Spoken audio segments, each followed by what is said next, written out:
موضوع الدرس في قصة قوم عاد وما فيها من العبر سورة الأحقاف تفسير ابن كثير. الحمد لله رب العالمين والصلاة والسلام على أشرف الأنبياء وسيد المرسلين سيدنا محمد وعلى آله وصحابه أجمعين. اللهم صل على سيدنا محمد وعلى آل سيدنا محمد كما صليت على إبراهيم وعلى آل إبراهيم في العالمين إنك حميد مجيد. أعوذ بالله من الشيطان الرجيم. بسم الله الرحمن الرحيم. واذكر أخا عاد إذ أنذر قومه بالأحقاف وقد خلت النذر من بين يديه ومن خلفه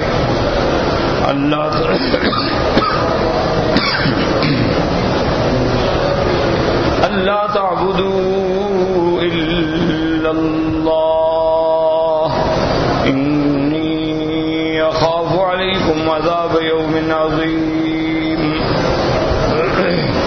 قالوا أجئتنا لتأفكنا عن آلهتنا فأتنا بما تعدنا إن كنت من الصادقين. قال إنما العلم عند الله وأبلغكم ما أرسلت به ولكني أراكم قوما تجهلون. فلما رأوه عارضا مستقبل أوديتهم قالوا هذا عارض ممطرنا بل هو ما استعجلتم به ريح فيها عذاب أليم تدمر كل شيء بأمر ربها فأصبحوا لا يرى إلا مساكنهم كذلك نجزي القوم المجرمين. قال المؤلف والمفسر رحمه الله تعالى أدام النفع بعلومه وعلومكم في الدارين آمين إلى أن قال يقول تعالى مصليا لنبيه صلى الله عليه وسلم في تكذيب من كذبه من قومه. اب مفسر رحمۃ اللہ علیہ آیات کی تفسیر بیان فرماتے ہیں کہ اللہ تبارک و تعالی نے اپنے پیارے حبیب حضرت محمد مصطفیٰ صلی اللہ علیہ وسلم کو تسلی کے لیے یہ واقعات ذکر کیے کہ جب قریش نے تکذیب کی تو حضور کے دل پہ بات گراں گزری. اللہ نے تسلی کے لیے یہ واقعات بیان فرمایا کہ پہلے انبیاء کی بھی قومیں تکذیب کرتی رہی ہیں. بذکر اخا عاد، آپ یاد فرمائیں قوم عاد کے بھائی حضرت ہود. وہود علیہ الصلوۃ والسلام بعث اللہ عز وجل الی العاد الاولی. عاد جو ہے دو کہلاتے ہیں، عاد اولا عاد ثانیہ. بات کہتے ہیں عاد ارم اور سمود. جب اللہ نے ان کو عاد اولا پر بھیجا وکانوا یسکنون الاحقاف، وہ ٹیلوں کی ایک سرزمین میں ان کے گھر تھے. جمع حقف وهو الجبل من الرمل، حقف کہتے ہیں ریت کے پہاڑ کو. قالہ ابن زید وقال اکرمۃ الاحقاف والجبل والغار. حضرت اکرمہ فرماتی ہیں کہ احقاف کا معنی یہ ہے کہ وہاں پہاڑ تھے، غاریں تھیں اور ان لوگوں کی وہاں رہائش تھی.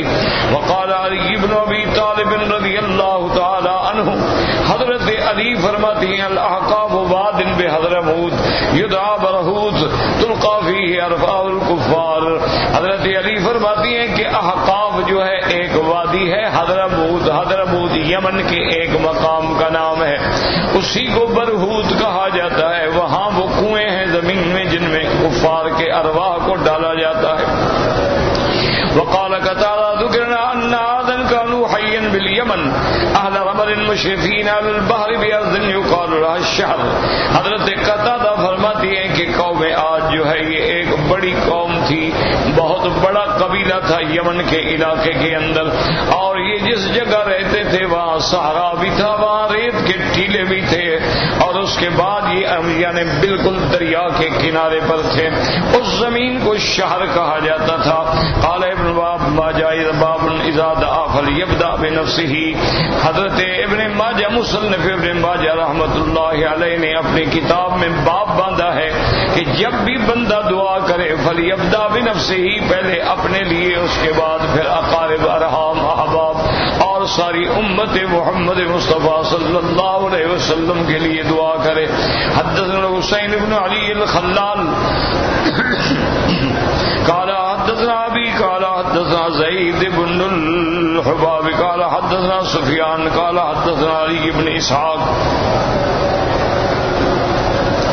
عن سعید بن جبیر عن ابن عباس رضی اللہ تعالی عنہما قال قال رسول اللہ صلی اللہ علیہ وسلم یرحمنا اللہ واخا عاد.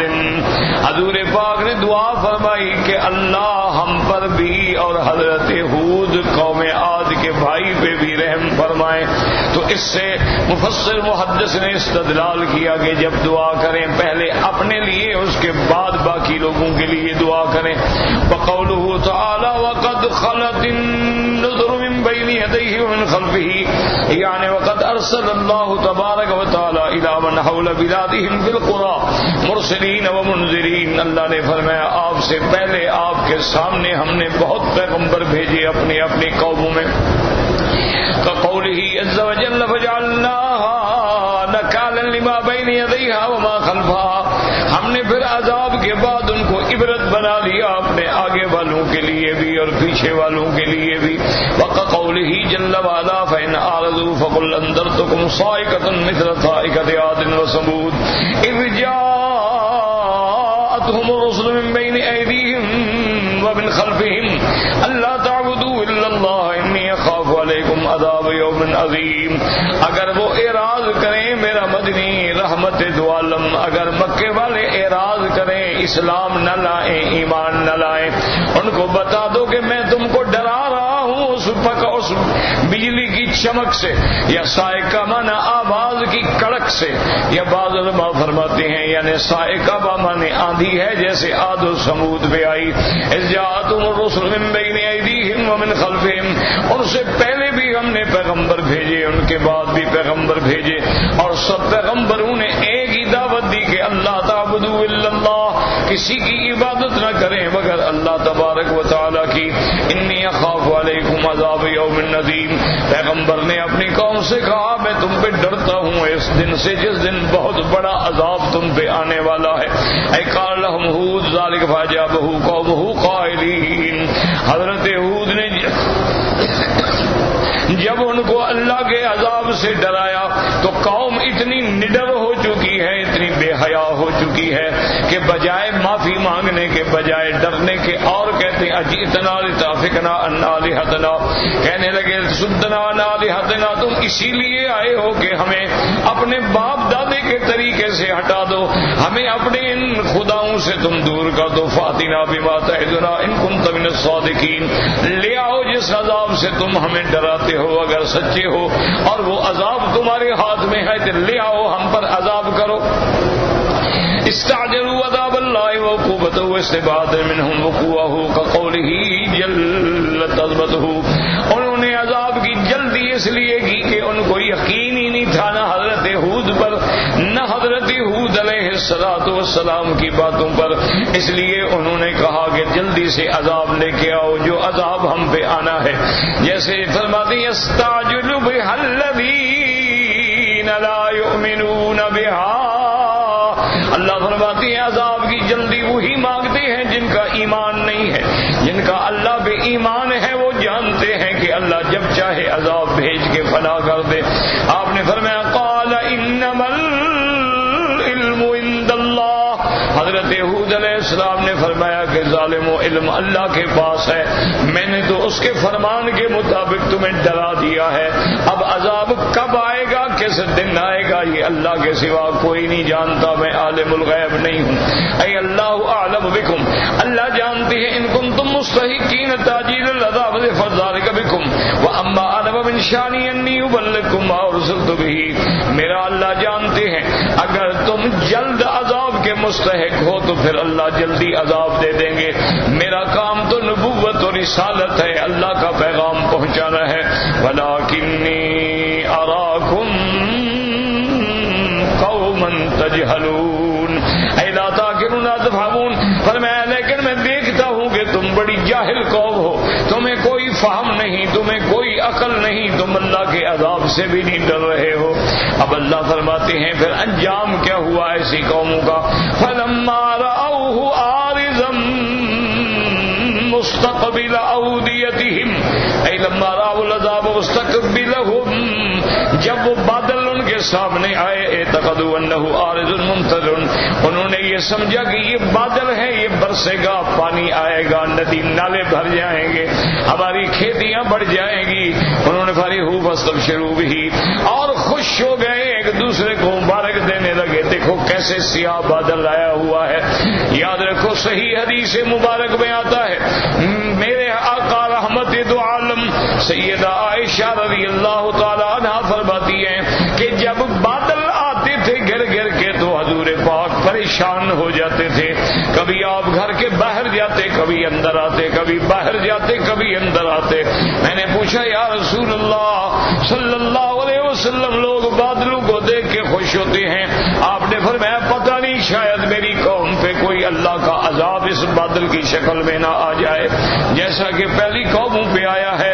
بی بی عائشہ فرماتی ہیں جب بارش برسنی شروع ہو جاتی تو حضور خوش ہو جاتے، وہ پریشانی بھی دور ہو جاتی، اور اپنے سر مبارک سے کپڑا اتارتے تاکہ رحمت کا پانی میرے بدن کے اوپر بھی آئے. تو اس لیے انہوں نے سمجھا کہ یہ بادل ہیں، لیکن وہ نہیں جانتے تھے. قال اللہ تعالی بل هو ما استعجلتم به ريح فيها عذاب عليم اي هو العذاب الذي قلتم فاتنا بما تعدنا ان كنت من الصادقين. اللہ نے فرمایا ظالم ہو تم تو پیغمبر سے کہتے تھے کہ لے آؤ عذاب، یہ وہی عذاب آ گیا ہے، یہ بادل برسنے والا نہیں، اس میں تو آندھی ہے اور اس میں تمہارے لیے عذاب دردناک ہے، اور اس میں ایسی ہوا ہے تو تدمر كل شيء بأمر ربها. یہ ہوا ایسی ہے کہ اللہ کے حکم سے ہر چیز کو تباہ و برباد کر ڈالے گی. تو دمر ہوا تو خراب کر ڈالے گی، مکانوں کو اڑا دے گی، جانوروں کو اڑا دے گی، بندوں کو اڑا دے گی. کل شيء من بلاد من باب شانه الخراب، جو کچھ ان کے شہر میں تھا سب کو اڑا دیا. بأمر ربها بإذن الله في ذلك قوله سبحانه وتعالى، یہ ہوا بھی اللہ کے حکم سے آئی، اللہ کے حکم سے تباہی لائی. جیسے دوسری آیت میں فرماتے ہیں ما تذر من شيء اتت عليه الا جعلته كالرميم. وہ ہوا جس چیز پہ بھی آئی اس کو تباہ و برباد کر کے ایسے بنا دیا جیسے جلی ہوئی راکھ ہوتی ہے، کیونکہ اس کے اندر عذاب چھپا ہوا تھا. اس لیے فرماتے ہیں کہ شیء البالی ولہذا قال عز وجل فاصبحوا لا يرى الا مساکنهم اگر بادو کلهم من آخر من تبقى لهم باقیۃ. اللہ نے ان سب قوم عاد کی ایک ایک فرد کو ہلاک کر ڈالا. صبح ہوئی تو ان کا ایک بندہ بھی باقی نہیں تھا ماں سوا ان کے گھروں کی نشانیوں کے علامات کے. اللہ تبارک و تعالی نے سب کو برباد کر دیا. اور اللہ فرماتے ہیں كذلك نجزي القوم المجرمين اي هذا حكمنا في من كذب رسلنا وخالف امرنا. اللہ نے فرمایا جو میرے پیغمبروں کی نافرمانی کرتے ہیں، میرے قرآن کی نافرمانی کرتے ہیں، میرے احکام کی نافرمانی کرتے ہیں، ان کا انجام یہی ہوتا ہے، پھر ان کو ہم اسی طرح برباد کر دیتے ہیں. وقد ورد حدیث فی قصۃ غریب جدا من غرائب الحدیث وافراده. مفسر فرماتے ہیں کہ ایک حدیث کا ذکر بھی آیا ہے لیکن اس کے اندر بعض عجائب ہیں، غرائب ہیں، یعنی قابل اعتماد چیزیں نہیں ہیں. قال الامام احمد حدثنا زید بن حباب قال حدثني ابو المنذر السلام بن سليمان النحوي قال حدثنا عاصم بن نجود ابي وائل عن الحارث البكري قال خرجت اشكر على ابن الحضرمي الى رسول الله ثم مررت بالربزة فاذا عجوز من بني تميم منقطع بها فقالت لي اس حدیث میں آتا ہے کہ حارث البکری فرماتے ہیں کہ میں نکلا کہ میں حضرت علال حضرمی کے بارے میں شکایت کروں جا کے حضور کی خدمت میں مقام ربضہ پہ آیا. ربضہ جو ہے نا مدینہ منورہ سے باہر ایک جگہ کا نام ہے, اور یہی وہ جگہ ہے جہاں حضرت ابی ذر فوت ہوئے اور حضرت ابی ذر وہیں دفن ہوئے. فرماتے ہیں کہ جب میں وہاں آیا تو میں نے دیکھا ایک بوڑھی عورت ہے بنو تمیم کی, عقل علیحدہ بالکل اکیلی ہے. بقالت یا عبداللہ ان لی الی رسول اللہ حاجتن. اس نے کہا دیکھو بات سنو جانے والے اللہ کے بندے, اگر تم مدینہ پاک جا رہے ہو اور حضور پاک کی خدمت میں جا رہے ہو تو میرا بھی ایک کام ہے حضور کی خدمت میں. فہل انت مبلغی نہیں, کیا تم میری بات پہنچا دو گے؟ قال فحملتها میں اس کو سواری پہ بٹھا کے مدینے لے آیا. فإذا المسجد غاص بعلی, مسجد بالکل بھری ہوئی تھی. وإذا رأيت سوداء تخفق, میں نے دیکھا کہ سیاہ رنگ کا ایک جھنڈا جو ہے مسجد میں لگا ہے, پھڑپھڑا رہا ہے. وإذا بلال رضی اللہ تعالی عنہ متقلدا السيف بين يدي رسول اللہ, اور میں نے دیکھا کہ حضرت بلال تلوار لے کر حضور کے سامنے حضور کے ساتھ کھڑے ہیں, پہرے دار کے طور پہ میرے مدنی پاک پہ پہرا دے رہے ہیں. میں نے کہا اللہ جانے کیا ہو گیا ہے؟ ما شان الناس قالوا يريد ان يبصر رضی اللہ عنہ جن. میں نے لوگوں سے پوچھا کیا بات ہے, اتنے لوگ بھی جمع ہیں, پرچم ہے, جھنڈا ہے, اور حضرت بلال بھی تلوار لے کے کھڑے ہیں. انہوں نے کہا حضور حضرت عمرو بن العاص کو فوج دے کر کسی جگہ کافروں سے جنگ کے لیے بھیجنا چاہتے ہیں. فجلست فدخل منزله او قال رحله فاستأذنت عليه فأذن لي فدخلت فسلمت فقال صلی اللہ علیہ وسلم هل كان بينكم من تمیم شيء.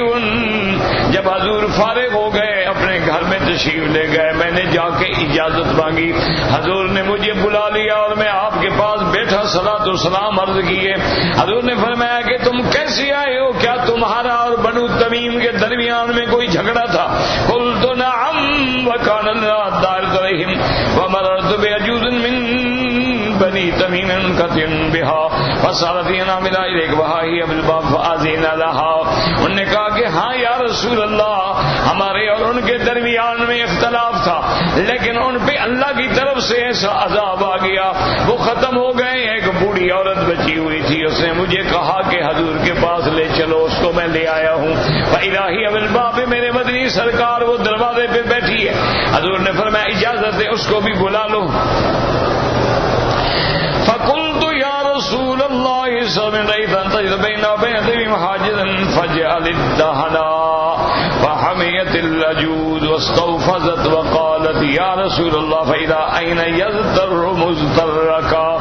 میں نے کہا کہ حضور اگر آپ چاہیں تو بنو تمیم اور ہمارے درمیان میں جھگڑا ہے, ہمارے درمیان میں ایک حاجز بنا دیں تاکہ وہ ہمیں نقصان نہ پہنچا سکے. اب عورت جو تھی وہ گھبرا گئی اور کہنے لگی یا رسول اللہ اگر آپ نے ان کی مدد کی تو پریشان حال جو ہیں وہ کہاں جائیں گے؟ قال قلت ان مسیمہ قال اول المزاحمۃ حتفها. میں نے کہا تیری مثال اسی طرح ہے کہ جیسے پہلے لوگوں نے مثال دی ہے کہ کوئی جانور اپنے لیے خود چھری اٹھا کے لے جائے. میں اسی لیے تمہیں لے آیا تھا کہ الٹا تو میری شکایت کرے گا حضور صلی اللہ علیہ وسلم. حملت هذه ولا شعر, میں اس کو لے کے آیا, مجھے پتہ نہیں تھا کہ میرے لیے دشمن ہوگی. اعوذ باللہ ورسولہ ان نکون کوافد عاد.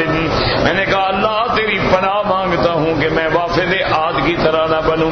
قال وما وافد عاد وهو عالم بالحديث منه ولكن يسر وهو قلت ان عادا قهدوا وباسوا وبدل يقال له قيل.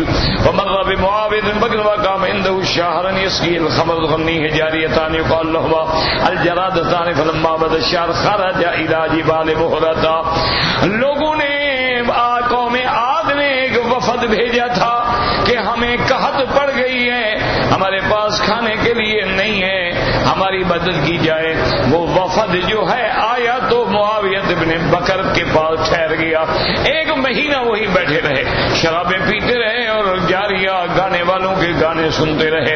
فلما مضى الشهر خرج الى جبال وهرا قال الله انك طالب مني لم اجيء الى مريض فاضاويه ولا الى اسير فافاديه اللهم اسق عادا ما كان تسقيه ومرت به صحابات سود فنودي منها اخضر فاوما الى صحابه منها سوداء ونودي منها خذها رمادا رمددا لا تبقى من عاد احدا. اب 1 مہینے کے بعد جب وہ جبال مہرہ پہ پہنچے, اس کے بعد اس اللہ والے نے دعا میں یہ کہا کہ اللہم انک تعلم, آپ جانتے ہیں کہ میں کیوں آیا ہوں. میں لم اجی الی مریض فاداویہ ولا اسیر فافادیہ, میں آپ سے کسی مریض کی صحت نہیں مانگتا, کسی قیدی کی رہائی نہیں مانگتا.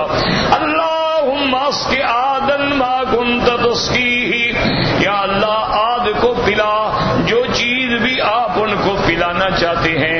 فمرت به صحابات سود فنودی منها, اب بادل جو تھے سیاہ رنگ کے بن کے آئے, اس سے آواز آئی کہ ان بادلوں میں کوئی ایک بادل چن لو, اور انہوں نے جب چن لیا تو آواز آئی کہ حکم آیا خذها رمادا رمددا, ان کو بالکل مٹا ڈالو. لا تبقى من عاد احد, کوئی قوم عاد میں سے ایک بندہ بھی باقی نہ رہے. قال هو بلغني ان رسل من الريح الا قدر ما يدي في خاتمي هذا حتى هلكوا. حضور پاک نے فرمایا یہ جو انگوٹھی کا حلقہ ہے, اتنی سی جگہ اللہ نے ہوا کی کھولی تھی جس نے ان کو تباہ و برباد کر ڈالا. قال ابو وائل وصدق وكانت المرأة ورجل ابو في صفافدا لهم قالوا لا تكن كوافد عاد ورواه الترمذي والنسائي وتقدم في سورة الاعراف.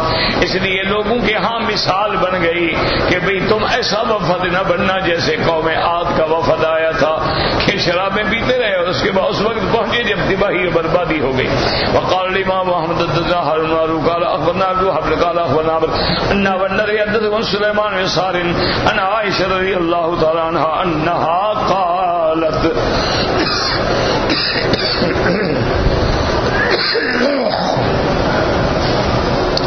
ما رأيت رسول الله مستجمعا ضاحكا حتى أرى منه لهوات إنما كان يتبسم. بی بی عائشہ فرماتی ہیں کہ میں نے زندگی میں کبھی حضور پاک کو ایسا ہنستے ہوئے نہیں دیکھا کہ آپ کا تالو یا آپ کے اندر کی داڑیں نظر آ جائیں, بلکہ حضور پاک ایسے مسکراتے تھے, تبسم ہوتا تھا آپ کی زبان اور آپ کے ہونٹوں پر. قالت وكان رسول الله صلى الله عليه وسلم نوريحا, جب حضور دیکھتے کہ آندھی آ رہی ہے, اب بادل آ رہے, عرفت ذلك في وجهه, آپ کے چہرے پہ غم اور پریشانی کے آثار ہو جاتے ہیں. قال یا رسول اللہ ان الناس زاروا الغيم فليرجع ان يكون فيه المطر. میں نے کہا کہ یا رسول اللہ جب بادل آتا ہے لوگ امید کرتے ہیں کہ رحمت کی بارش ہوگی. وارا کے دار اے تو عرفت بھی وجہ کل کراہیہ, لیکن جب بادل آتا ہے تو آپ بالکل پریشان ہو جاتے ہیں. وقال رسول یا عائشہ ما یؤمننی ان یکون فیہ عذاب قد کذب قوم بالغیث. حضور فرماتے بی بی مجھے کیا پتا ہے کہ اس میں بھی عذاب نہ ہو میری قوم کو ہلاک کرنے کے لیے. وقد رأى قوم العذاب وقالوا هذا عارض ممطرنا. اسی طرح قوم عاد پہ بھی جب بادل آئے تھے انہوں نے بھی سمجھا کہ بادل ہے لیکن اسی میں عذاب تھا. طریق اخرى قال الامام محمد حدثنا عبد الرحمن بن سفيان بن كتاب بن شريح النبي عن عائشة رضي الله تعالى عنها قالت ان رسول كان اذا راى ناشئا في افق من آفاق السماء ترك عمله. اگر حضور کسی کام میں ہوتے بادل آتا کام چھوڑ دیتے. وان كان في صلاته ثم يقول, اگر نماز ہو جاتی نماز میں ہوتے تو نماز کے بعد یہ دعا مانگتے اللہم انی اعوذ بک من شر ما فیہ, یا اللہ میں پناہ مانگتا ہوں اس کے اندر اگر کوئی شر ہے. فَإِن كَشَفَهُ اللَّهُ حَمِدَ اللَّهَ عَزَّ وَجَلَّ اگر وہ بادل ہٹ جاتے تو حضور اللہ کا شکر ادا کرتے. وَإِن أَمْطَرَ اگر بارش نازل ہو جاتی تو کہتے اللہم صیبا نافعا یا اللہ اس بارش کو نفع والا بنا. جیسے دوسری روایات میں ہے جب بارش ہوتی فرماتی سقیا رحمت لا سقیا عذاب یا اللہ یہ رحمت کی بارش ہو عذاب کی بارش نہ ہو. اور کبھی حضور دعا فرماتی اللہم اسقنا غیثا مغیثا نافعا غیر ضار یا اللہ ہمیں بارش عطا فرما رحمت والی بارش عطا فرما جس کے اندر نقصان کوئی نہ ہو. اللہم اسقی عبادک و بلادک و بہائمک یا اللہ اپنے بندوں کو پانی پلا اپنے شہروں اپنی زمینوں کو پانی پلا دے. وانشر رحمتک اپنی رحمت کو پھیلا دے کیونکہ آپ ہی دینے والے ہیں اور آپ کے سوا کوئی دینے والا نہیں. حضور ہمیشہ بارش کے لیے یہ دعائیں مانگتے تھے اللہ سے. طریق اخرى قال مسلم في سيدنا ابو بکر الطاهر قال اخبرنا ابن قال سمعت ابن جريج يحدثنا عن عطاء ابن ابي رباح عن عائشة رضي الله عنها قالت كان رسول الله صلى الله عليه وسلم اذا اصابت الريح جب تیز ہوا چلتی قال اللهم اني اسالك خيرها وخير ما فيها وخير ما ارسلت به واعوذ بك من شرها وشر ما فيها وشر ما ارسلت به. قال واذا تقبلت السماء تغير لونه وخرج ودخل واقبل وادبر اور جب دیکھتے کہ بادل آ رہے ہیں حضور پاک کا رنگ مبارک تبدیل ہو جاتا. آپ کبھی گھر میں آتے کبھی باہر جاتے کبھی اندر آتے کبھی باہر جاتے. واذا امطرت اگر بارش ہو جاتی سریان پھر حضور کا رنگ کھل جاتا.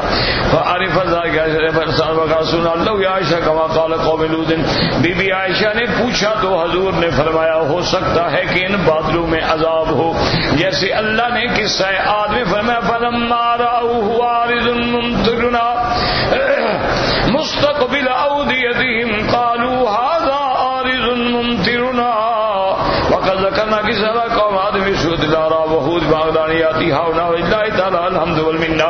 اب مفسر فرماتے ہیں کہ قوم ہود قوم عاد کا قصہ سورۃ الاعراف میں بھی آپ پڑھ چکے ہیں سورۃ ہود میں بھی آپ پڑھ چکے ہیں لہذا یہاں اس کی دوبارہ تفصیل بیان کرنے کی ضرورت نہیں ہے. وقال طبرانی حدثنا عبدان بن احمد قال حدثنا اسماعیل زکریا الکوفی قال حدثنا ابو مالک مسلم اللہ المجاہد سعید بن جبیر رضی اللہ عنہما قال قال رسول ما فتح على آدم من الريح الا مثل موضع الخاتم اللہ نے انگوٹھی کے برابر ایک حلقے کے برابر ہوا کھولی تھی قوم عاد پہ. ثم ارسل عليهم بالبدو الى الحضر فلما راى الحضر قالوا هذا عارض ممطرنا مستقبل اوديتنا وہ بادل سمجھ کے خوش ہونے لگے. وكان اهل الوادي في اول بادل الخاصره حتى هلكوا قال عنت على خزانها حتى خرجت من خلال الابواب.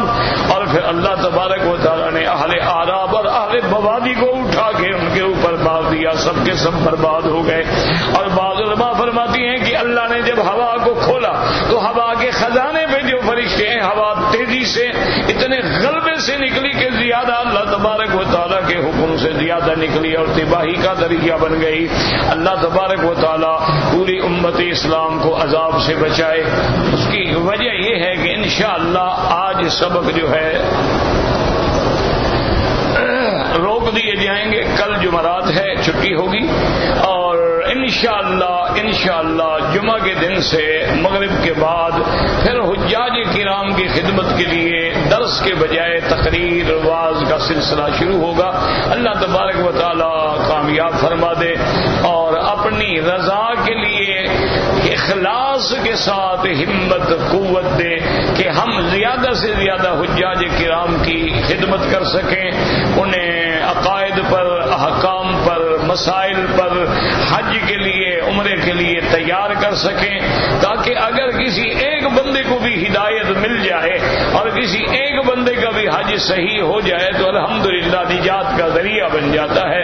تو بہرحال آپ بھی دعا کریں گے اور ہم بھی دعا کریں گے کہ کہ اللہ تبارک و تعالی صحت عافیت کے ساتھ تمام بیماریوں سے محفوظ رکھیں اور تمام مسلمانوں کو بیماریوں سے، بلاؤں سے، وباؤں سے محفوظ رکھیں انشاءاللہ ثم انشاءاللہ۔ یعنی اللہ کی رحمت سے جمعہ کے دن مغرب کے بعد سے سلسلہ جو ہے وہ شروع ہوگا، اور اب ان کا درس جو ہے انشاءاللہ حج کے بعد زندگی باقی تو بات باقی۔ میں نے چونکہ وہ ختم کرنا تھا نا، میں ان کا تو کرے جہاں تک آیات پڑھی ہیں وہ تو کم سے کم ان کو پوری کر کے دے دیں نا، درمیان میں کیسے چھوڑ دیتا۔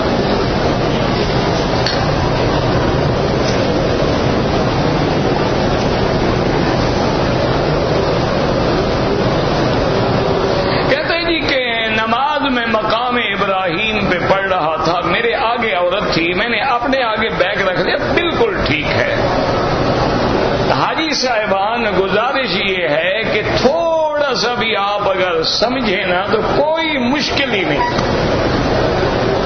آپ جہاں نماز پڑھیں اپنے آگے کوئی ایسی چیز رکھ لیں، اپنا تھیلا رکھ لیں، بیگ رکھ لیں، ستھرا ہو گیا، آگے گزرتے ہیں، گزر جائیں، کوئی منع نہیں۔ اسی طرح ہر حاجی ایک دوسرے کو سمجھائے کہ طواف کی جگہ جو ہے یہ طائفین کے لیے ہے، اور اللہ نے طواف والوں کا ذکر نماز والوں سے بھی پہلے کیا ہے، لہذا علماء کے نزدیک طواف والوں کا زیادہ حق ہوتا ہے۔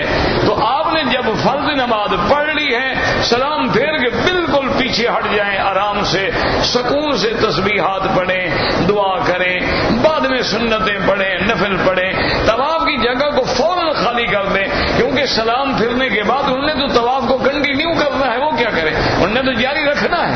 لہذا یہ نہیں کہ وہ ٹکرا رہے ہیں اور یہ جناب آگے نمازیں پڑھ رہے ہیں، وہ ان کی گردنوں کے اوپر سے گزر رہے ہیں، کوئی دھکا دے رہا ہے، کوئی آگے گزر رہا ہے، کہیں گر رہا، یہ زیادتی ہے۔ یہ ہمارے حجاج کو خود سمجھنا چاہیے، اور یہ بات مولوی کی نہیں، ہر بندہ ایک دوسرے کو سمجھائے۔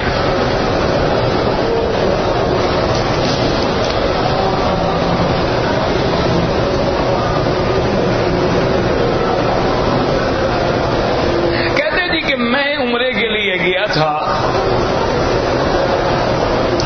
مسجد عائشہ سے میں نے احرام باندھا، لیکن مجھے چپل پہننا یاد نہیں رہا، میں وہ بند جوتی میں نے پہن لی، بعد میں خیال آیا تو میں نے جوتی بدلی۔ میرا بھائی کچھ بھی نہیں ہوتا، یہ کوئی ضروری نہیں ہے کہ ہر آدمی احرام میں چپل پہنے۔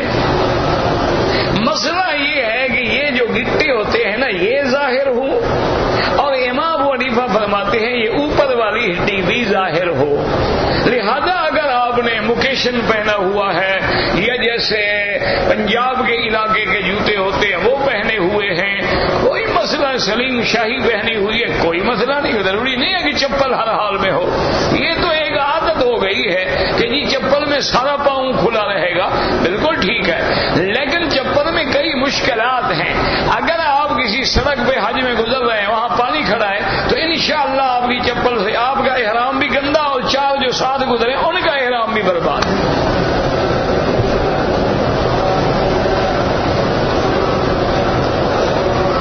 کہتے جی کہ کعبۃ اللہ میں سب سے افضل عمل جو ہے، یاد رکھو، نفلی عبادات میں، فرض تو فرض ہے نا، فرائض تو فرائض ہے۔ اچھا میرے بھائی بیٹھ جاؤ نا، اچھی بات ہے، تاکہ آپ کے پیچھے جو کھڑے ہیں غریب وہ بھی تھوڑا سن لیں گے، ان کو بھی آواز پہنچ جائے گی، آپ آرام سے بیٹھ جائیں گے، جزاکم اللہ۔ انشاءاللہ جمعہ سے پھر کرسی ہوگی، پھر ذرا تکلیف آپ کو کم ہوگی، لیکن بہرحال اچھی بات ہوتی ہے کہ پیچھے والے کو بھی حق دیں۔ سب یاد رکھیں کہ نفلی عبادت میں سب سے افضل عبادت طواف ہے۔ اس کی وجہ یہ ہے کہ پوری دنیا میں ہر عبادت آپ کر سکتے ہیں، قرآن پڑھ سکتے ہیں، صدقہ کر سکتے ہیں، خیرات کر سکتے ہیں، مسجدیں بنا سکتے ہیں، مدرسے بنا، لیکن طواف تو نہیں کر سکتے۔ طواف ایک ایسی عبادت ہے جو پوری کائنات میں اور کسی جگہ ہے ہی نہیں، لہذا افضل عبادت طواف ہے۔ طواف کے بعد حدیث میں آتا ہے کہ پھر نماز پڑھنے والوں کا درجہ ہے، یعنی طواف کے بعد نماز پڑھنے والے جو ہیں ان کا درجہ ہے۔ بلکہ ایک روایت میں یہ بھی آتا ہے کہ ایک 160 رحمتیں خاص نازل ہوتی ہیں، جن میں 60 جو ہیں وہ طواف والوں کو ملتی ہیں، اور 40 نفل پڑھنے والوں کو ملتی ہیں، اور 20 ان کو ملتی ہیں جو صرف دیکھتے رہیں، کچھ بھی نہ کریں۔ کعبے کے دیکھنے سے بھی اللہ کی رحمت ملتی ہے، تو لہذا زیادہ سے زیادہ طواف کریں، لیکن اپنے گھر والوں کو سمجھا دیں کہ عورتیں طواف کریں اس وقت میں جب رش کم سے کم ہو، اور طواف کریں باہر باہر چکر لگائیں تاکہ بلا وجہ مردوں سے اختلاط نہ ہو۔ بلا وجہ غیر مردوں کے ساتھ لگ جانا اور پس جانا یہ بالکل حرام ہے، ثواب کے بجائے زیادہ گناہ ہوتا ہے۔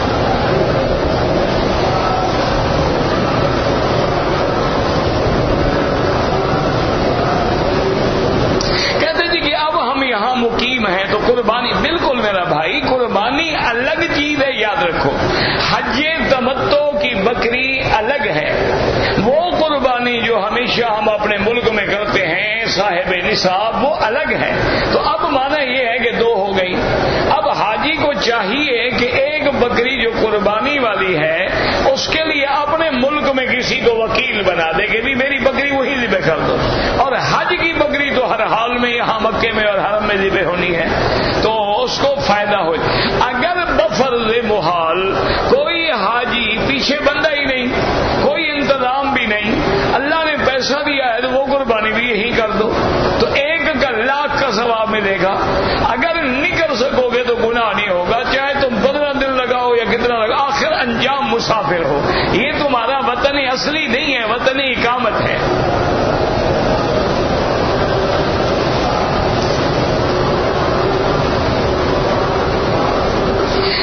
کہ ملتزم جو ہے، ملتزم بہت بڑی مقام ہے دعاؤں کے قبول ہونے کا۔ علماء نے، محدثین نے، فقہاء نے لکھا ہے کہ ہم نے اول سے لے کر آخر تک جتنے لوگ گزرے ہیں ان سب نے اپنے اپنے تجارب میں لکھا ہے کہ جو دعا ہم نے ملتزم پہ کی وہ ہر حال میں منظور ہوئی۔ اب یہ ہے کہ ملتزم پہ موقع نہ ملے، اس کے سامنے کھڑے ہو جاؤ، چاہے 1 میل دور کھڑے ہو جاؤ، تمہاری نیت ملتزم ہے۔ مل جائے سبحان اللہ، نہ ملے دور کھڑے ہو کے دعا مانگ لیں۔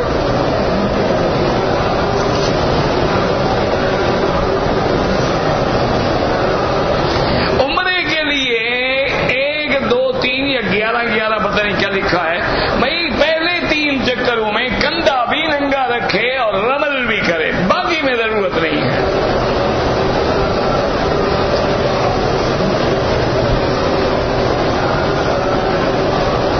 کہتے جی کہ آج کل ہم جن جن بلڈنگوں میں رہ رہے ہیں تو وہاں پر یہ ہے کہ ایک ہی جگہ پہ لیٹرین ہے، اسی کے ساتھ لگا ہوتا ہے بیسن، وہاں کھڑے ہو کے وضو کرتے ہیں، تو کیا تکلیف کیا ہے؟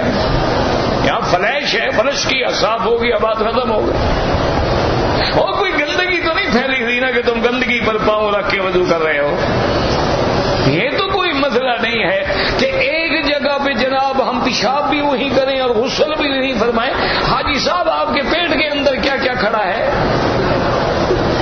وہاں بھی دونوں چیزیں کھڑی ہیں، لیکن بند ہے، کوئی گناہ نہیں۔ باہر نکلے تو گناہ ہوگا نا۔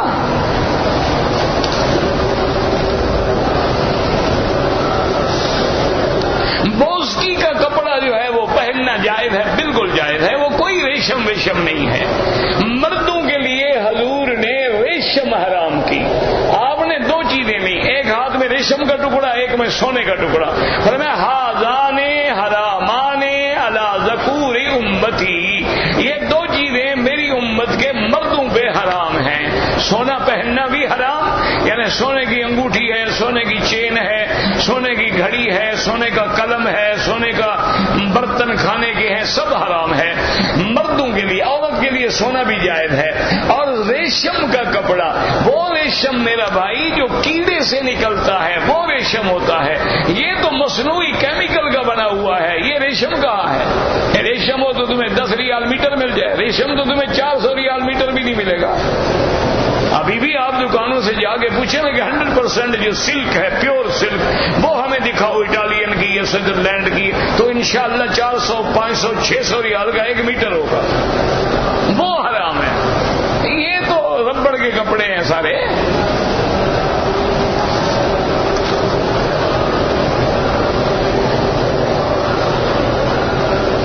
میرے دل میں عجیب عجیب وہم آتے ہیں. میرا بھائی بات سنو, دل میں نماز میں وسوسے آئیں یا وہم آئیں, ایک بات یاد رکھو کہ جب اللہ نے معاف کر دیا تو تم سوچنے والے کون؟ اور پھر یہی سوال ایک یہودی نے حضرت ابو بکر سے پوچھا تھا کہ ہم عبادت کرتے ہیں, ہمارے دل میں کوئی وسوسے نہیں آتے, کوئی غلط خیال نہیں آتے. مسلمان کہتے ہیں ہمیں وسوسے آتے ہیں. حضرت نے فرمایا 2 کمرے ہوں, ایک میں سونا چاندی ہو, ایک خالی ہو, ڈاکو کہاں آئے گا؟ انہوں نے کہا جہاں سونا چاندی, اگر تمہارے دل ایمان سے خالی ہے شیطان کو وسوسہ ڈالنے کی ضرورت ہی نہیں ہے, وہ تو وہی ڈالے گا نا جہاں وسوسہ, جہاں مال ہوگا ایمان کا. یہ تو ایمان کی نشانی ہے, یہ کوئی گھبرانے والی بات تو نہیں ہے.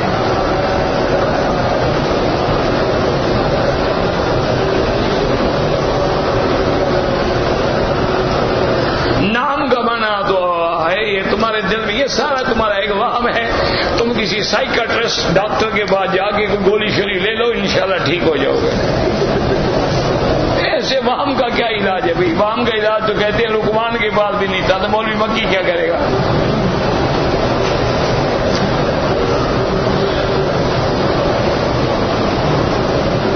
کہتے جی کہ جب ہمارے لوگ آئیں گے مثلاً کہ ان کو 10 دن یا 15 دن مکے میں ہو گئے, میرا بھائی ایک بات یاد رکھو, یہ جھگڑوں میں نہ پڑو.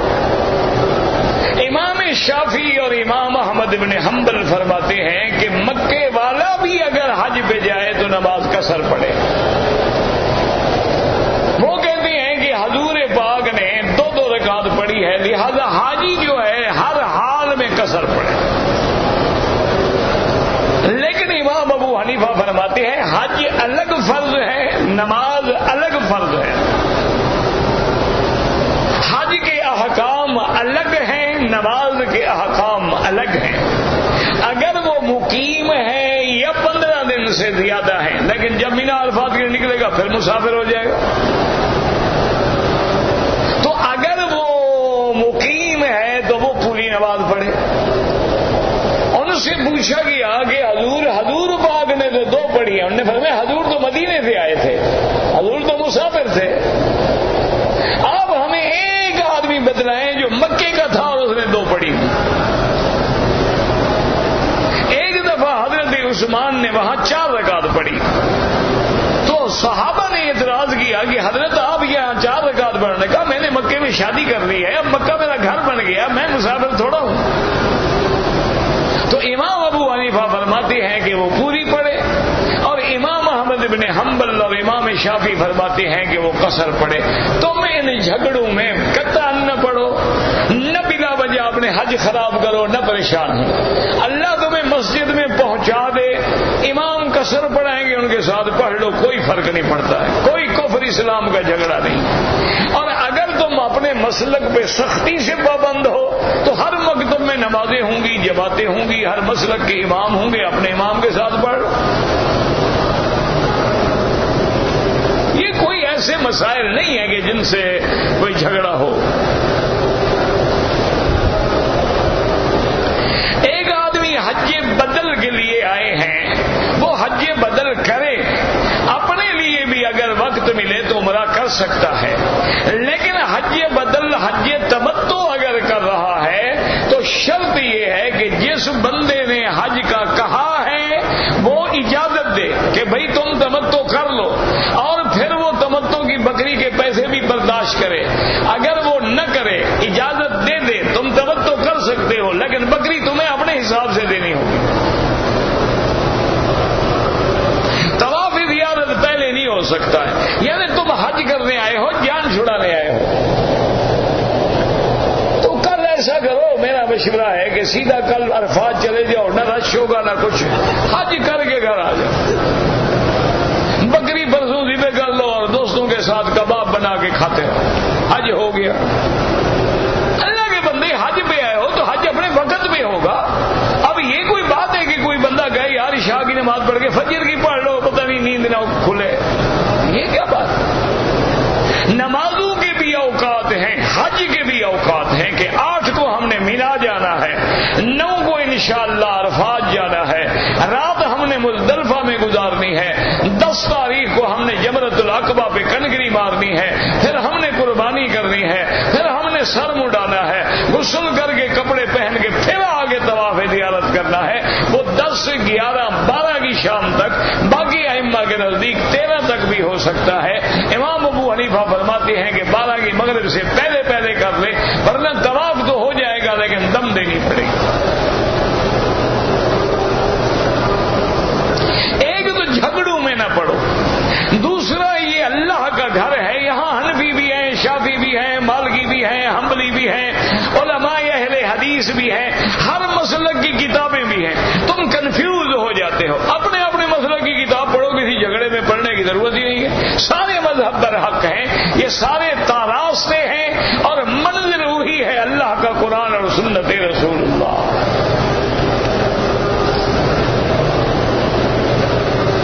بعض لوگ کہتے ہیں کہ میت پہ دوسری دفعہ جنازہ نہ پڑھا جائے، جائز ہے۔ ایک عورت تھی، وہ مر گئی، صحابہ نے جنازہ پڑھ کے دفن کر دیا، حضور پاک نے پوچھا تو حضور نے اس کی قبر پہ جا کے جنازہ پڑھا، تو اب دوسرا جنازہ پڑھا، کوئی مسئلہ نہیں۔ کہتے ہیں بعض لوگ کہتے ہیں کہ جو کچھ بھی مرنے کے بعد ہوتا ہے وہ عالم برزخ میں ہوتا ہے، قبر میں نہیں ہوتا، تو تم بھی کب اپنے مردے کو برزخ میں پھینک دو، قبر میں نہ ڈالو۔ تو یہ کیا مانا ہے کہ دفن تو قبر میں کرو، عذاب برزخ میں، یہی برزخ ہے۔ کیا مانا ہے؟ ادھر دنیا ہے ادھر آخرت ہے، درمیان کا زمانہ برزخ ہے۔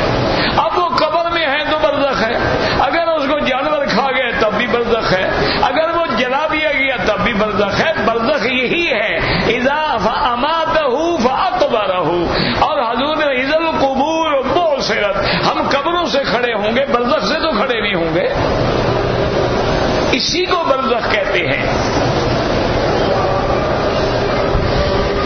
حضور پاک سے دعا نہ مانگیں، دعا اللہ سے مانگیں کہ یا اللہ ہمیں حضور کی شفاعت نصیب فرما۔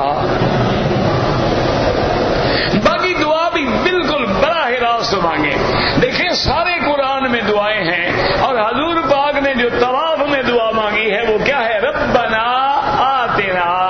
اسی طرح آدم علیہ السلام نے مانگی ربنا ظلمنا، اسی طرح نوح علیہ السلام نے دعا مانگی رب انی مغلوب فانتصر، یونس نے دعا مانگی لا الہ الا انت، کسی نے وسیلہ نہیں پکڑا۔ اصل مسلمان جو ہے نا جی، ہر کام میں شارٹ کٹ لینا چاہتا ہے کہ میں تو کچھ نہ کروں، وسیلے والے پہ ڈال دوں، تم کچھ نہ کرو یار۔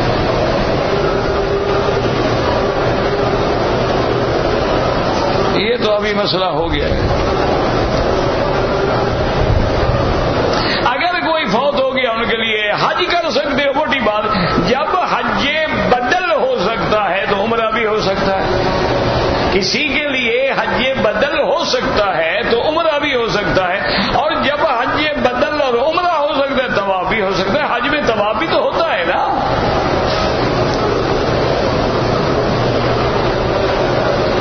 کہتے جی کہ بعض عورتیں پی کیپ پہن لیتی ہیں اور اوپر کپڑا ڈال لیتی ہیں کہ چہرے کو نہ لگے، وہ بھی اچھی بات ہے، ٹھیک ہے، کوئی بات نہیں۔ مقصد ہے کہ چہرے کو کپڑا نہ لگے۔ اور یا جیسے ہمارے دیہات میں اب تو خیر رواج نہیں رہا، عورتیں گھونگھٹ نکال لیتی ہیں، ایسے کپڑا ڈال دیتی ہیں آگے، وہ منہ کو بھی نہیں لگتا، پردہ بھی رہتا ہے۔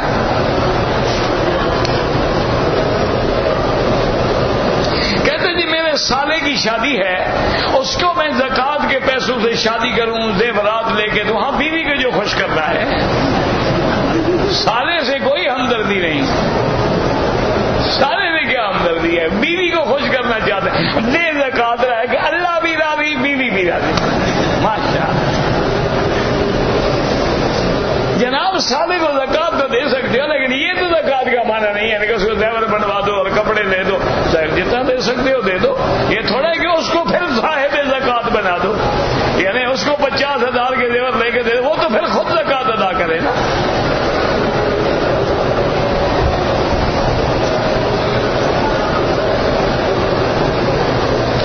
میرے ماموں ہیں، ان پہ قرضہ ہے، زکوٰۃ دے سکتے ہو۔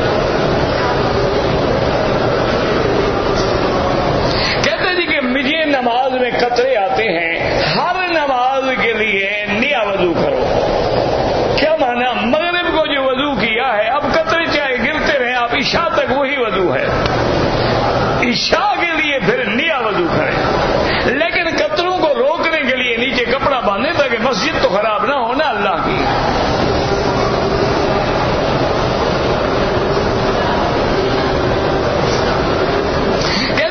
پیسے اگر بینک میں رکھے جاتے ہیں، گورنمنٹ مثلا ہمارا پروویڈنٹ فنڈ رکھ لیتی ہے، اس میں جو سود ہے وہ حرام ہے، جو اصل ہے وہ آپ کا حلال ہے۔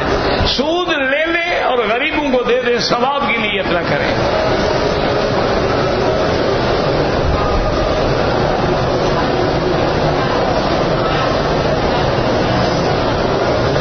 کہتے جی عشاء کے وتر دن کی آخری نماز ہے، تو عشاء کے جو نفل وتر کے بعد پڑھے جاتے ہیں اس کی کیا حق؟ اللہ کے بندے، اللہ کی رحمت ہے، نہ تم وتر کا معنی سمجھے، نہ حدیث کا سمجھے، نہ عشاء کا سمجھے۔ وتر جو ہے لازمی بات یہ ہے، افضل یہ ہے کہ رات کے آخری حصے میں پڑھیں، پہلے تہجد کی 8 رکعت پڑھیں پھر وتر پڑھیں، یا 2 رکعت تہجد پڑھیں پھر وتر پڑھیں۔ اگر کوئی بندہ عشاء کی نماز کے بعد سنتیں پڑھ کے وتر پڑھ لیتا ہے، جائز ہے، کوئی منع نہیں، پھر رات کو تہجد پڑھے تو کوئی منع نہیں۔ اگر وہ تہجد کے ساتھ وتر پڑھنا چاہتا ہے تو پہلے تہجد پڑھے، آخر میں وتر پڑھے۔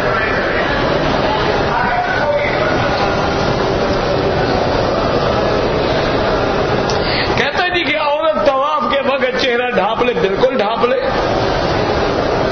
چہرہ کھلا رکھنا تو گناہ ہے، فتنہ ہے۔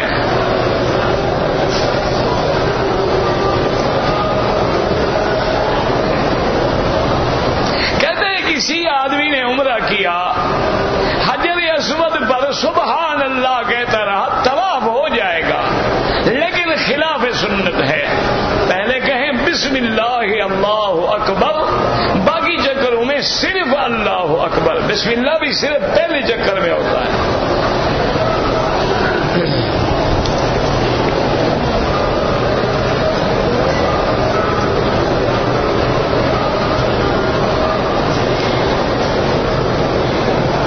اگر آپ ریاض سے آئے ہیں، احرام باندھا، آپ کو چوکی پہ روک دیا، آپ نے احرام کھول دیا، تو اب آپ محصر کے حکم میں ہو گئے۔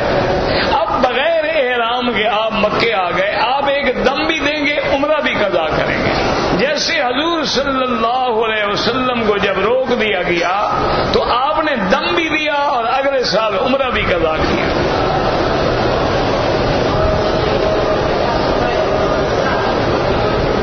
لڑکی اور لڑکے کے والدین راضی نہیں تھے، لڑکا لڑکی آپس میں راضی تھے، وہ نکاح نہیں ہوتا، یہ تو لو میرج ہوئی نا، نکاح تو نہیں ہے۔ نکاح کے لیے ضروری ہے کہ والدین راضی ہوں، لا نکاح الا بولی، ولی کے بغیر نکاح نہیں ہوتا ہے۔ وہ تو ایک مسئلہ ہے کہ اگر ہو جائے تو کیا ہم زنا سمجھ کے سزا دیں گے؟ زنا سمجھ کے سزا نہیں دیں گے، لیکن حنابلہ کے نزدیک وہ زنا ہے اور اس پہ حد جاری ہو۔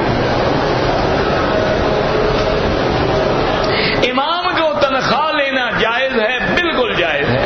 اگر تم اماموں کو تنخواہ نہیں دو گے تو وہ بھی انشاءاللہ 11ویں شریف اور کل شریف اور جمعرات شریف دے کے تمہیں مار دیں گے۔ تنخواہ نہیں ہوگی تو امام فرشتہ ہے کہاں سے کھائے گا؟ وہ تو پہلے زمانے میں بیت المال تھا جو اماموں کی، علماء کی وظیفے دیتا تھا، اب بیت المال نہیں ہے، تنخواہ لے گا۔ کوئی بھی عمرہ کریں گے ہر حال میں آپ کو حد حرم کے باہر جانا ہوگا۔ اب آپ کی مرضی ہے، مسجد عائشہ جائیں، جیرانہ جائیں، عرفات چلے جائیں، شمیسی چلے جائیں، حد حرم سے باہر جا کے احرام باندھ کے آئیں۔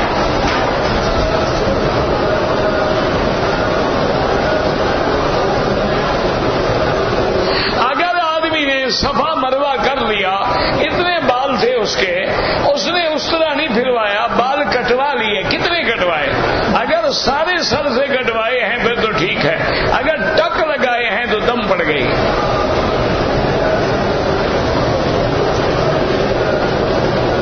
طواف کے دوران میں موقع کمانی پہ دائیں ہاتھ سے بسم اللہ اللہ اکبر اللہم انی اسألک العفو والعافیہ ربنا آتنا فی الدنیا، یہ دعا نہ ملے چلے جائیں۔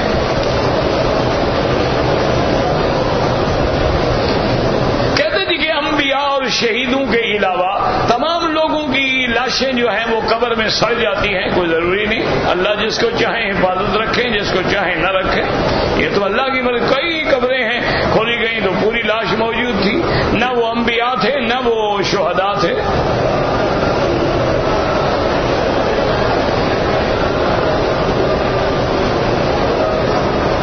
میں اپنے والد کی قبر پہ ہر ہفتے میں جمعہ کے دن جاتا ہوں، کوئی بات نہیں، بالکل جایا کریں۔ کہتے ہیں کہ جب ہم قبر پہ جا کے دعا کرتے ہیں تو مردے پہچانتے ہیں، اللہ چاہے تو ان کو بتلا دیا جاتا ہے کہ کون آیا ہے۔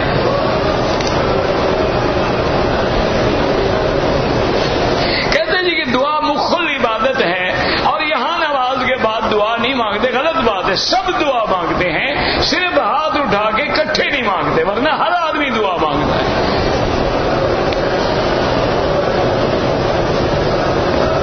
اگر میں ڈپٹی پہ ہوں، میں دن میں کنکریاں مار کے رات کو ڈپٹی کرتا رہوں، بالکل ٹھیک ہے۔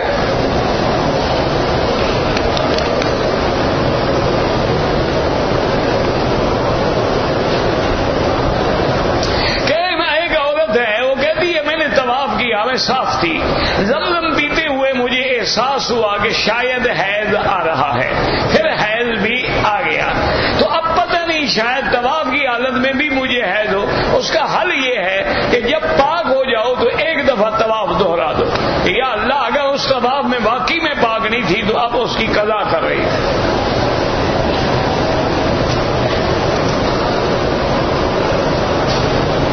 آپ 5 مہینے کے لیے یہاں آئے ہیں، شوال میں آپ نے عمرہ بھی کیا ہے، ایک بکری آپ کو رکھنی ہوگی، باقی ائمہ کے نزدیک وہ تمتع کی بکری ہے، احناف کے نزدیک وہ دم جبر ہے کہ تمہیں عمرہ نہیں کرنا چاہیے تھا۔ بہرحال بکری دینی ہے، بکری دے دو، اللہ قبول فرمائے۔ 10 روزے جو ہیں میرا بھائی سمجھو، ایک ہے کسی نے غلطی کی، اس پہ جرمانہ پڑ گیا، اب وہ دم نہیں دے سکتا تو 10 روزے رکھ لے جب چاہے۔ ایک ہے حج تمتع کی بکری اور پیسے نہیں ہیں تو 3 روزے حج کے دنوں میں رکھ لے، مثلا یکم ذی الحج 2-3 کو روزہ رکھ لے، بس 7 اذا رجعتم، اور 7 روزے حج کے بعد رکھ لے۔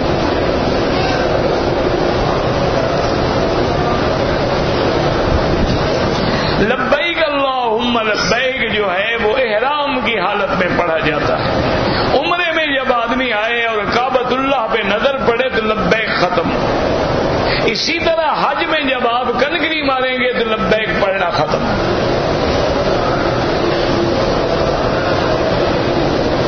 کہتے جی کہ بعض امام فاتحہ پڑھ کے رک جاتے ہیں تاکہ مقتدی ان کے نزدیک فاتحہ پڑھ لیں، وہ اتنا سکتہ دیتے ہیں کہ سکتے میں پیچھے والا بندہ فاتحہ پڑھ لے، چونکہ امام کے پڑھنے میں تو فاتحہ پڑھنا منع ہے، تو اس لیے وہ ان کو موقع دیتے ہیں، لیکن امام ابو حنیفہ رحمۃ اللہ علیہ اس کے قائل نہیں ہیں، وہ فرماتے ہیں ایک تو کسی حدیث میں حضور نے حکم نہیں دیا کہ فاتحہ پڑھ کے تم چپ کر کے کھڑے رہو اور پیچھے والے فاتحہ پڑھ لیں، حضور نے یہ حکم نہیں دیا۔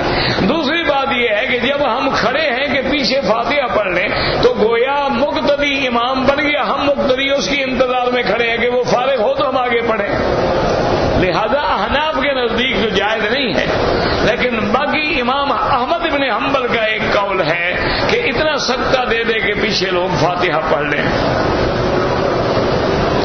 کہتے ہیں میں طواف کے دوران میں ٹیلی فون آ گیا، میں آدھے طواف میں ٹیلی فون سنتا رہا، طواف تو ہو جائے گا لیکن ایسے طواف کا کیا فائدہ، قدم کعبے کے باہر دل ٹیلی فون والے کے ساتھ، بند کر دو ٹیلی فون، کون سا تم کوئی پی ایم لگے ہوئے ہو، ہارڈ لائن سے رابطہ ہوگا تمہارے ساتھ، بند کر دو، حرم میں اس کو سائلنٹ کر دو، جب حرم سے نکلو دیکھ لو جو کالیں آئی ہوئی ہیں جناب ان کو فون کر لو، شکریہ ادا کر لو، بس۔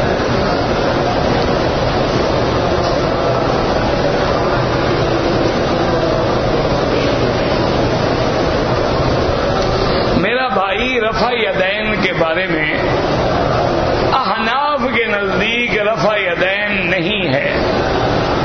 اس کی وجہ یہ ہے، وہ فرماتے ہیں کہ جس میں حضور نے نماز سکھائی ہے ایک صحابی کو کہ جب امام تکبیر کہے اذا کبر فکبروا، تم تکبیر کہو، اور امام جب اذا قرأ، جب امام تلاوت کرے تم چپ رہو، اذا رکع فرکعوا، جب رکوع کرے تم رکوع کرو، اذا سجد فاسجدوا، جب سجدہ کرے تم سجدہ کرو، جب امام سمع اللہ لمن حمدہ کہے تم ربنا لک الحمد کہو، جب امام غیر المغضوب علیہم ولا الضالین کہے تم آمین کہو۔ حضور نماز سکھا رہے ہیں، اس میں آپ نے رفع یدین نہیں سکھائی، کیا وجہ؟ اتنی بڑی صحیح حدیث ہے، حضور نماز سکھا رہے ہیں تو ہر کام سکھا دیا ہے، سمع اللہ لمن حمدہ بھی سکھا دیا، آمین بھی سکھا دیا، تکبیر بھی سکھلا دی، رکوع بھی اگر یہ اتنا اہم چیز ہے تو حضور نے کیوں نہیں سکھلایا؟ اور دوسری دلیل حضرت عبداللہ ابن مسعود نے صحابہ سے فرمایا کہ آؤ میں تمہیں وہ نماز پڑھ کے دکھاؤں جو حضور پڑھتے تھے، تو آپ نے پہلی دفعہ رفع یدین تکبیر تحریمہ میں کیا، بعد میں نہیں کیا۔ ہاں حضور کے فعل سے رفع یدین ثابت ہے، لیکن اس میں جھگڑے کی کوئی بات نہیں، قول الگ چیز ہے اور فعل الگ۔ کبھی کبھی فعل جو ہے وہ جواز کے لیے ہوتا ہے، سنت وہ ہوتی ہے جس پہ دائمی عمل ہو۔ اب دیکھیں نا، بخاری شریف کی حدیث ہے کہ حضور پاک نے کھڑے ہو کے پیشاب فرمایا، تو اب کھڑے ہو کے پیشاب کرنا سنت تو نہیں ہے، یعنی جائز ہے کہ بندہ مریض ہے مجبور ہے کھڑے ہو کے پیشاب کر لے، تو کبھی کبھی فعل جواز کے لیے ہوتا ہے، تو اس لیے بہرحال، لیکن ہم نے تو کبھی اعتراض نہیں کیا، جو کرتے ہیں کرتے رہیں، اچھی بات ہے، جو نہیں کرتے ہیں ان کو بھی معاف کرو، ان کے پاس بھی حدیث رسول اللہ۔ 8 تراویح اور 20 تراویح کا کیا مسئلہ ہے؟ کوئی مسئلہ نہیں، جو 20 پڑھے گا 20 لاکھ رکعت کا ثواب ملے گا، 8 پڑھے گا 8 لاکھ کا ثواب ملے گا، تمہاری مرضی ثواب گھٹاؤ یا بڑھاؤ۔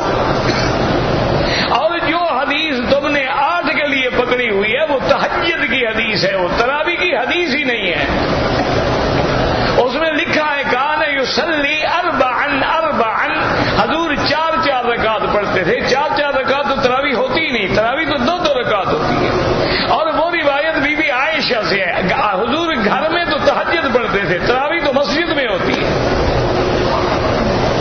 بلا وجہ 1400 سال گزر گئے، ابھی تو خدا کے لیے حضور کی امت کو معاف کر دو، جو 20 پڑھتا ہے پڑھنے دو، تم نے 8 پڑھنی ہے، جزاک اللہ تم بھی پڑھو، ہم نے تو کبھی آ کے تم سے جھگڑا نہیں کیا، جی آؤ پکڑ کے لے آئیں گے، آؤ جی 20 پوری کرو، تم 20 والوں کے خلاف بلا وجہ کیوں محاذ بناتے ہو؟